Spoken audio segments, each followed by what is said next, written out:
नमस्कार. मसाला सिरीज चालू करतोय. आजचा विषय आहे गोडा मसाला.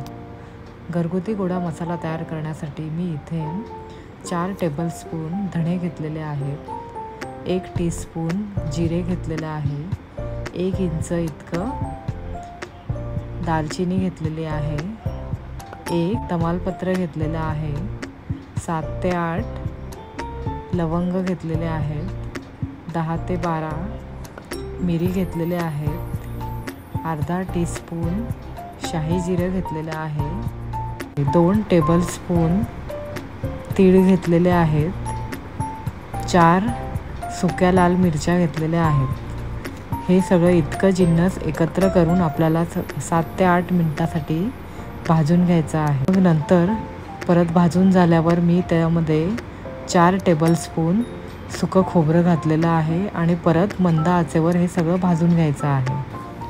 सर्व साहित्य भाजून झाल्यावर ते थंड करून घ्यायचं आहे आणि व्यवस्थित थंड झाल्यावर मग ते मिक्सर ग्राइंडमध्ये चांगलं बारीक करून घ्यायचं आहे आणि मग एखाद्या हवाबंद डब्यामध्ये भरून घ्यायचं आहे. या लिस्टप्रमाणे गोडा मसाला नक्कीच करून बघा आणि कसा होतोय ते आम्हालासुद्धा कमेंट करून सांगा.